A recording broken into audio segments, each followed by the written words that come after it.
bonjour à tous. Merci pour l'invitation. C'est toujours un plaisir de venir en Alsace, de traverser la France en diagonale.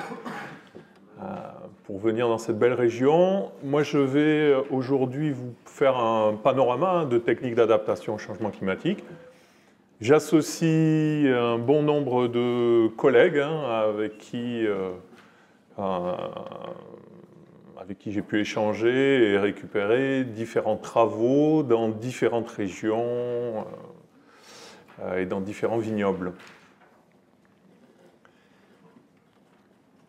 Alors, changement climatique, on a différents points qui ont été soulignés déjà dans les présentations, qui vont concerner d'une part la hausse globale des températures, incertitude sur les régimes de précipitation, et puis après, des formes d'aléas qui sont déjà là, qu'on subit et que l'on devrait subir de manière beaucoup plus importante à l'avenir.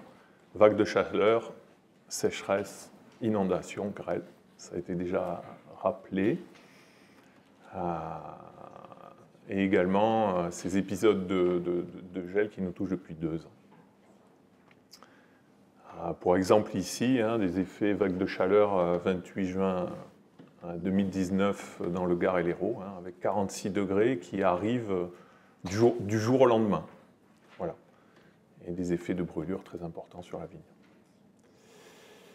Le programme LACAV, qui a été coordonné par les équipes de l'INRAE, qui a été présenté précédemment, a identifié des axes de travaux en vue de l'adaptation.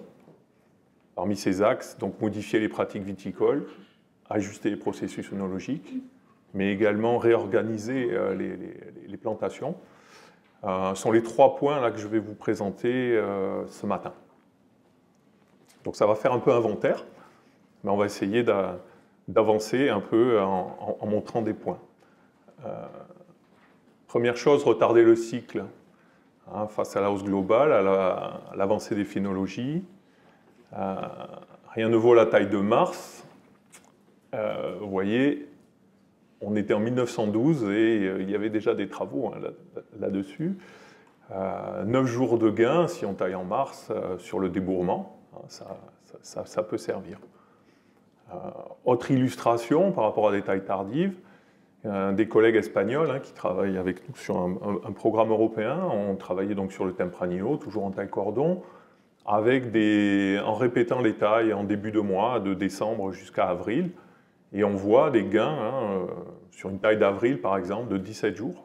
On peut gagner 17 jours, retarder le cycle. Au-delà de ces pratiques classiques de taille et de taille tardive, on peut aussi envisager de tailler encore plus tard, après le débourrement. Ici, un exemple dans le vignoble de Gaillac, sur cépage Merlot, sur 3 ans. Le fait de tailler, vous voyez, à des stades 9 à 12 feuilles après le débourrement, permet de retarder les cycles, floraison, véraison. Par contre, on s'aperçoit qu'à date de récolte équivalente, les niveaux de maturité sont peu évolués, c'est-à-dire que la vigne a rattrapé. Donc ces tailles-là, tardives, elles sont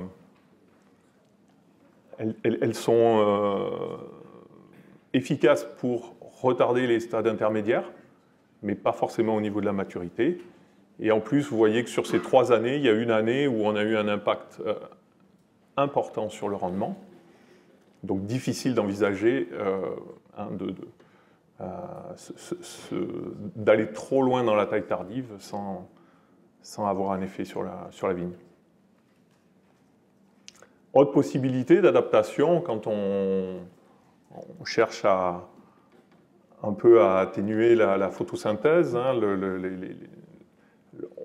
on peut travailler sur la réduction de la surface foliaire. Donc ici, ce sont des essais qui sont menés dans différentes régions du sud. Hein. Vous avez dans le sud-ouest et dans le sud-est. Ici, c'est une parcelle dans le sud-est. L'idée est d'enlever une partie des feuilles qui sont actives pour la photosynthèse pour limiter la dynamique de maturation et de limiter le degré, au final, dans les raisins. Alors, avec des résultats qui amènent à des décalages de maturité, hein, qui vont être jusqu'à une semaine, potentiellement.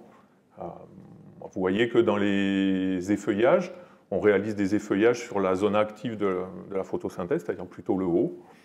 Et si le palissage le permet, on peut aussi réduire la hauteur de la haie foliaire en intervenant tardivement, hein, autour de la véraison.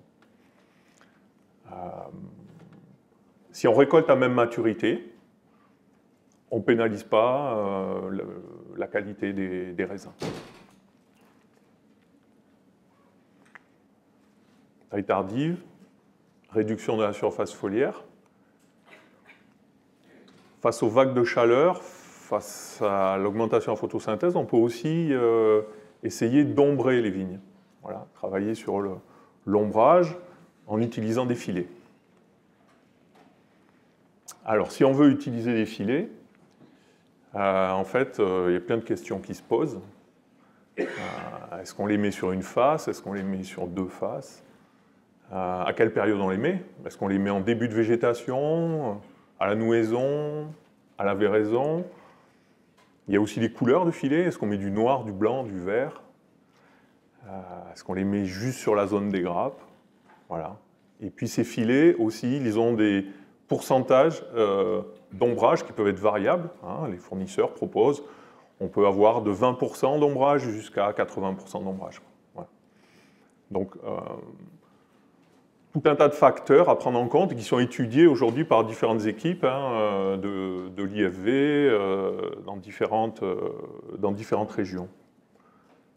Quelques résultats, sans donner forcément beaucoup de chiffres, mais on a une efficacité des filets sur le rayonnement et sur la température qui correspondent aux données des fournisseurs. C'est-à-dire que si vous avez un filet 50% d'atténuation, effectivement, quand on mesure à l'intérieur, on a une réduction de 50% d'ombrage. On réduit la transpiration de la vigne, ça veut dire qu'on va réduire sa contrainte hydrique. On diminue l'échaudage des grappes hein, dans des conditions où on peut être échaudé. Et également, on va décaler la maturité. Des questions se posent sur l'effet sur les rendements à long terme, en ayant des bourgeons qui sont moins exposés hein, derrière des filets. Est-ce qu'on ne perdrait pas en fertilité? Donc ça, c'est encore une question qui est étudiée. Voilà. Donc des effets intéressants hein, de l'utilisation de ces types de filets. Et les filets peuvent apporter d'autres services également. Depuis longtemps, hein, ici vous avez une photo du vignoble argentin qui utilise ce type de filet pour les protéger contre la grêle, hein, parce qu'ils subissent des très gros aléas. Et on peut imaginer également que ces filets peuvent apporter des services. Donc ici, chez nos collègues du Beaujolais, hein, des travaux qui sont menés sur l'utilisation de filets para-grêle, et avec des effets donc, très positifs hein, de protection contre des épisodes de grêle, mais on peut voir aussi des effets de protection contre les maladies, black rot, mildiou, hein, réduction des fréquences et intensités d'attaque, et également, comme je vous disais tout à l'heure, réduction de la transpiration, et donc diminution de la contrainte hydrique subie par la vigne. Dans ce type de filet, vous êtes à 20% d'ombrage. Donc ce ne sont pas des filets qui sont destinés à l'ombrage, plutôt à la protection contre la grêle. Voilà. Donc là, vous avez une technique qui est adaptée. Le coût est important. Il faut compter entre 10 et 15 000 euros l'hectare. En fonction de la densité de plantation, hein, plus vous êtes dense, plus ça va être cher, hein, plus il y a de kilomètres à installer. Pardon? Donc je disais donc 10 à 15 000 euros hectare, donc ça se réfléchit, hein, évidemment. Et ce sera d'autant plus intéressant qu'on arrivera à utiliser ce type de filet pour d'autres services, le relevage par exemple, hein, et puis les effets de protection.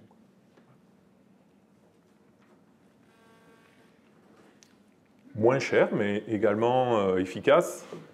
Vous avez l'utilisation des kaolinites, donc protégés contre les vagues de chaleur en utilisant des argiles blanches hein, qui vont protéger le feuillage.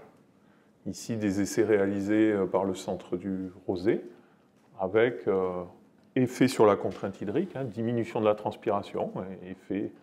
On change de classe de contrainte hydrique en utilisant ce type de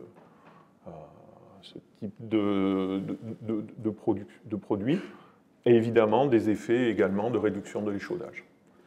Donc, ce type de pratique, en réaction à une annonce de vague de chaleur, hein, ce sont des pratiques qui peuvent être utilisées. Le coût n'est pas très élevé. Hein. C'est déjà utilisé en agriculture biologique, hein, ces kaolinites. On peut effectivement utiliser ce type de technique de manière facile s'il y a une vague de chaleur qui est annoncée. Et puis, on peut aussi brumiser, si on a de l'eau. Voilà. Donc, si vous êtes en Californie, à l'américaine, avec des capteurs dans la végétation hein, qui vont déclencher une aspersion quand des seuils critiques de température sont atteints pour humidifier le feuillage et refroidir l'ambiance. Voilà. D'autres techniques sont aujourd'hui explorées, hein, comme l'utilisation de panneaux. Ici, sur le domaine de Piolenc, à côté d'Orange. Là également, hein, il s'agit d'ombrer une partie des vignes, hein, d'atténuer le rayonnement subi par la vigne et de pouvoir le moduler hein, avec des panneaux, voilà, et de combiner la production d'électrique. Il y a des techniques plus biologiques, voilà, hein, les techniques d'agroforesterie viticole, à ne pas négliger.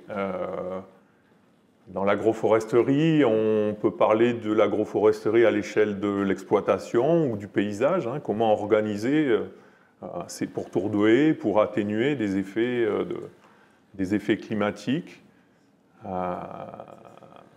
On participe également dans ces techniques-là au stockage du carbone. Voilà. Aujourd'hui, sur ces pratiques d'agroforesterie, il faut considérer que c'est du long terme, qu'on n'a pas beaucoup de recul, d'accord? Donc il y a forcément des références à consolider, et puis des expériences vignerons à valoriser. Il y a beaucoup de vignerons qui se lancent dans l'agroforesterie de manière un petit peu exploratoire. Voilà. À nous aussi à les accompagner. Continue de parler, on fait un test pour voir si comme ça, on t'entend aussi dans la salle. Ouais, et comme parce ça, que je pense que c'est le micro qui fait interférence. Vous m'entendez? Allez. Il est en mute, il est en... Oui, mais il est en... sans son.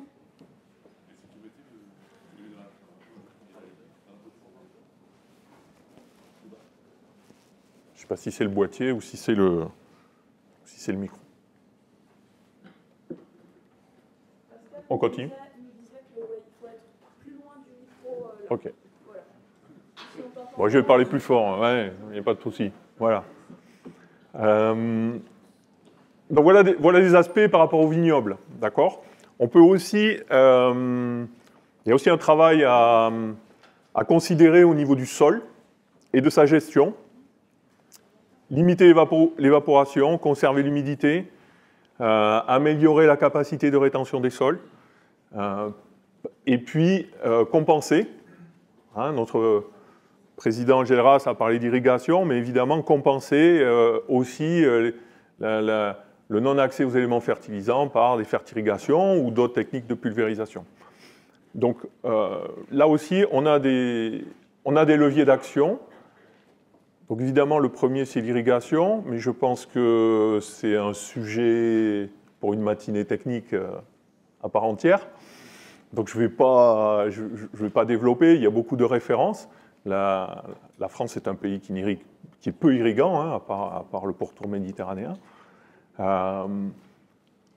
Pour travailler un peu ces sujets-là dans le sud-ouest, dans des vignobles où on a de la pluviométrie, la question essentielle qui apparaît quand on parle de l'irrigation, c'est qu'il faut vraiment identifier les zones qui sont vulnérables et les cépages qui sont sensibles. Et ça limite vraiment, quand on fait ça, les zones où potentiellement on peut développer cette technique. Clairement, avec ces pratiques-là, on va sécuriser les rendements et la qualité quand il y en a besoin. Par contre, ça nécessite du pilotage. Et un point qui est important, c'est que quand vous irriguez, vous avez plus d'eau, il fait chaud, et vous allez augmenter mécaniquement la production de sucre à l'hectare. Donc attention, si vous êtes déjà très élevé, vous continuerez à monter en production de sucre. Les effets sur le rendement sont limités, d'accord? Parce que l'irrigation n'agit que sur le poids moyen de la grappe, et les composantes du rendement concernent aussi le nombre de grappes par pied et le nombre de pieds à l'hectare. Donc il ne faut pas s'attendre à avoir des augmentations très importantes de rendement avec l'irrigation. Après, c'est une technique supplémentaire qui veut dire des coûts supplémentaires. Évidemment, l'investissement, la main-d'œuvre, la maintenance et l'eau, et le coût de l'eau. Parce que si on utilise de l'eau, ben, comme par hasard, mécaniquement, le coût de l'eau augmente. Dans les vignobles qui ne subissent pas des sécheresses régulières, accepter de ne pas irriguer tous les ans également hein, est un point important, difficile à tenir. Voilà. Et évidemment, quand on parle d'irrigation, la question est le partage de l'eau, la ressource et son accès. Il existe d'autres possibilités hein, aujourd'hui qui sont étudiées, notamment en zone méditerranéenne. L'idée, c'est de faire des stratégies de production sans irrigation par l'utilisation de biochars issus, par exemple, de marcs de raisin. Donc, c'est des charbons qui sont issus à partir de marcs de raisin et qui ont des propriétés de rétention de l'eau. Voilà. Avec des effets hein, qui apparaissent sur la contrainte hydrique. Vous voyez ici, comparaison ici d'évolution de potentiel hydrique, hein, indice de croissance, vous voyez à chaque fois, ici delta C13, ou même le poids dB, hein, qui montre bien que l'utilisation de ce type de produit, hein, autour de entre 4 et 8 tonnes hectares, permet de renforcer les capacités de rétention en eau des sols. Ce sont des des travaux qui sont en étude, mais qui donnent des résultats intéressants, qui sont encore à confirmer. Quand on parle de sols couverts, des sols aussi, hein, la couverture des sols, hein, évidemment, hein, là on a un rempart important hein, contre l'échauffement, mais aussi contre la fertilité. Quand vous avez une biomasse qui est produite comme ça, elle sera restituée au sol, donc forcément, hein, on rentre dans un cercle vertueux de fertilité, de fonctionnement, et on peut évidemment également limiter l'évapotranspiration. Ici, un exemple de comparaison entre sol nu et un sol couvert. Vous pouvez avoir sur une journée moyenne, hein, vous voyez, 27 degrés de température l'après-midi, vous avez 10 degrés d'écart au niveau du sol. On parlait de végétalisation en ville tout à l'heure, c'est exactement la même chose. Il faut le penser aussi pour ces sols de vigne. Voilà. Un sol couvert est beaucoup moins chaud et donc limite hein, les effets négatifs qu'on peut avoir. Voilà. Donc là, je vous ai fait un panorama au niveau viticole, un peu des possibilités, des techniques qui sont un petit peu étudiées aujourd'hui dans nos vignobles. On va maintenant passer à l'œnologie. Quand on parle d'œnologie, on a une palette chimique, biologique, physique.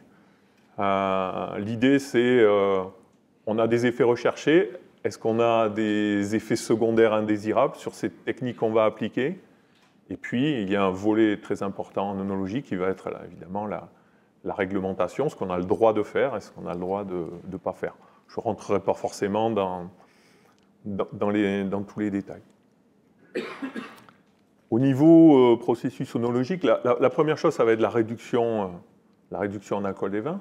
On a aujourd'hui des vins qui ont des degrés de plus en plus importants. Si on veut lutter contre ces degrés, on peut actionner tout un tas de leviers, de techniques différentes. La première va concerner évidemment l'utilisation des souches de levure. Utiliser des souches de levure à faible rendement en alcool. Ce type de souche peut entraîner un gain entre 0,5 et 1 degré d'alcool potentiel maximum. Par contre, avec des effets, ici illustrés sur ces pages tannate, dans le sud-ouest, où en utilisant une souche moins productrice, la Ionis, ici en orange, on voit qu'on va diminuer la chaleur et l'alcool, donc on voit des effets. Mécaniquement, en contre-effet, cette souche produit également un petit peu plus d'acide. On a une perception acide du vin plus importante. Et puis en revanche, en perdant un peu de chaleur et d'alcool, on perd aussi un peu de volume, mais également du caractère végétal. Donc on voit que le fait d'utiliser des levures qui sont faiblement productrices vont avoir certains effets sur l'alcool, mais attention aux effets de déséquilibre qui peuvent également apparaître. Autre technique, donc là on va passer dans le physique, on va avoir des techniques de désucrage. Désucrage, alors on va utiliser généralement des techniques membranaires de nanofiltration, avec l'intérêt pour ces techniques-là de travailler en amont, donc de désucrer un mou, donc d'avoir finalement plus de facilité à fermenter le vin, parce qu'on a moins de degrés. Et puis, un peu, on va dire, la contrainte de devoir réaliser ce type d'opération, encore une fois, pendant les vendanges. Donc ça ajoute une opération supplémentaire pendant une période qui est déjà très chargée. On peut enlever le sucre sur le mou, mais on peut aussi enlever l'alcool sur le vin. Donc il existe différentes techniques qui peuvent être mises en œuvre. Ici, donc, encore une fois, des techniques de nanofiltration avec l'utilisation de contacteurs à membrane. Donc ce sont des appareils qui sont mobiles. Quand on travaille sur le vin, on peut travailler toute l'année. Donc ça permet de décaler un petit peu les activités. J'attire votre attention, ce type de procédé consomme de l'eau. D'accord. Voilà. Et plus on va désalcooliser, et plus on va également consommer d'eau. Et également, on génère un effluent au plus d'alcool, qui aura aussi un coût, si on veut récupérer l'alcool derrière, par exemple. Voilà.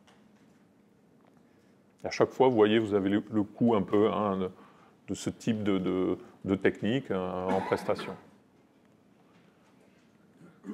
Autre technique, l'osmose inverse ou nanofiltration, mais là on peut coupler directement en sortie de ces process de désalcoolisation une colonne à distiller qui va concentrer directement et produire de l'alcool.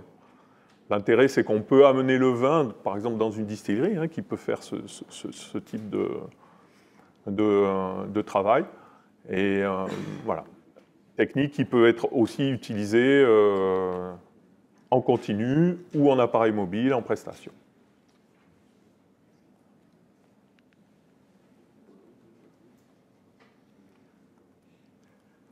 Deuxième point, on a parlé du désucrage, de la désalcoolisation. On peut aussi maintenant évoquer l'acidification.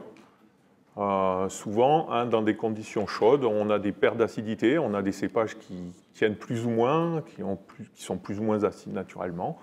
Et donc très vite, on est confronté, on voit ça dans les pays du Sud, on est confronté à devoir acidifier les vins pour leur permettre d'avoir un équilibre satisfaisant. Alors là, il existe aussi différentes techniques. Tout d'abord, l'acidification chimique, on va dire que c'est dans la majorité des cas ce qui est fait. la pratique la plus utilisée, notamment l'utilisation de l'acide tartrique. Mais on peut aussi, par des moyens biologiques, sélectionner des levures qui vont préserver l'acidité. Dans le catalogue des levures possibles, vous pouvez choisir des levures comme ça. Si vous aviez l'habitude de faire des fermentations malolactiques, eh bien, on peut essayer de garder le peu d'acide malique qui reste, par exemple. Ça peut permettre aussi d'équilibrer les vins. Et puis aujourd'hui, ont été sélectionnées des levures dites acidifiantes qui produisent de l'acide, notamment de l'acide lactique, qui sont des non-saccharomycèses qu'on va implanter dans les mous avant la fermentation, dans une première implantation, et qui peuvent produire, voilà, ça c'est des quantités de performance un peu maximales qu'on peut voir, mais produire de l'acide lactique, donc 7 grammes par litre, moins 0,3 points de pH, donc une activité quand même acidifiante importante, et qui consomme du sucre pour pouvoir produire ces acides, donc également peut permettre un léger désucrage. Voilà. Après, il y a des techniques historiques, on peut utiliser l'assemblage. On peut aussi, il y a des travaux aujourd'hui où on essaye de mixer des jus récoltés très tôt en sous-maturité. On va préparer les jus et puis on va s'en servir en assemblage derrière pour rééquilibrer les vins. Voilà.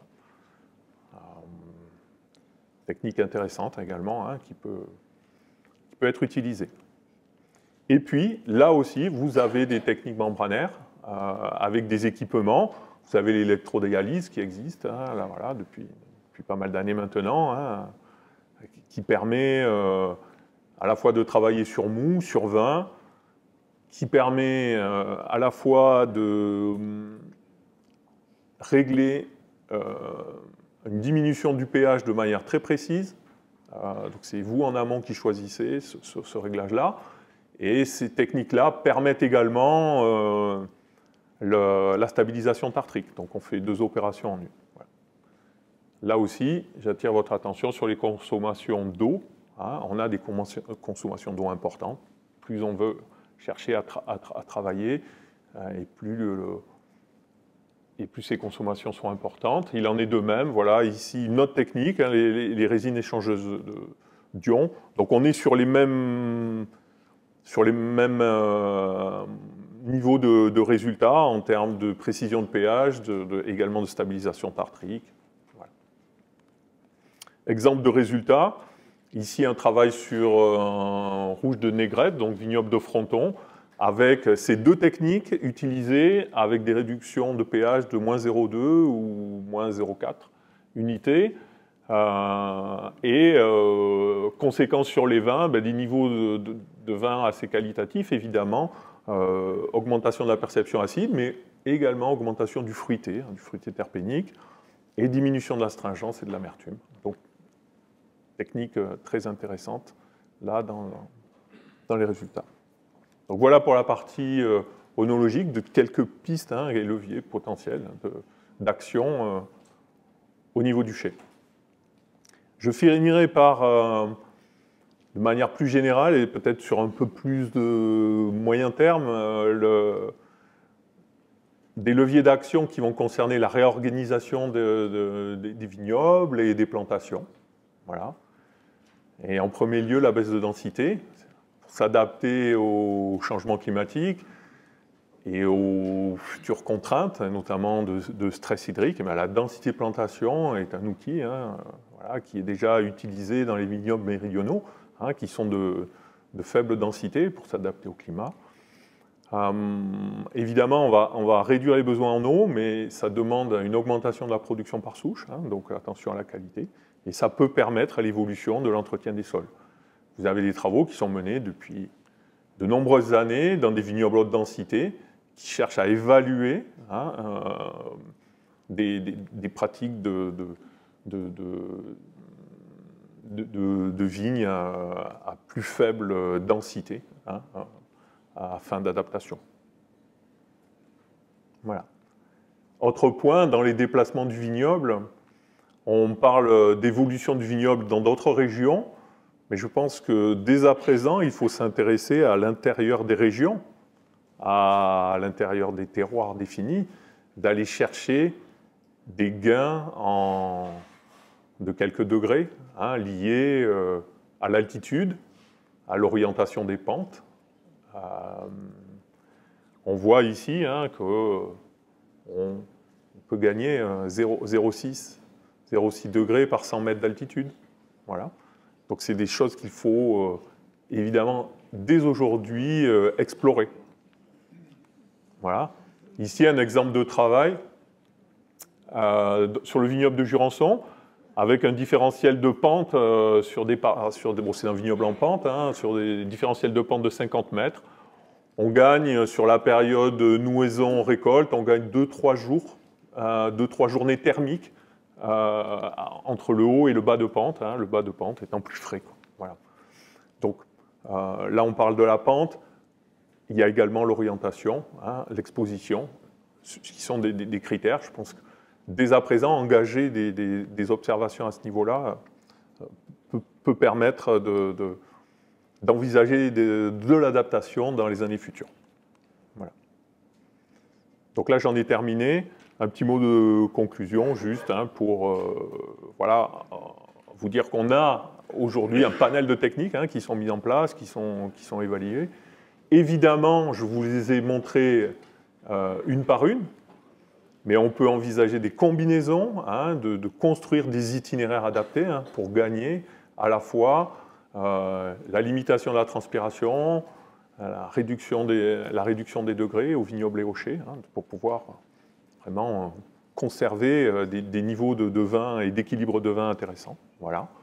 Et puis, évidemment, prendre en compte les coûts économiques, bien sûr, environnementaux, et puis les impacts. Réaction à court terme, moyen terme ou long terme. Voilà. Les perspectives, elles sont là, il ne faut pas l'oublier. Et merci de votre attention.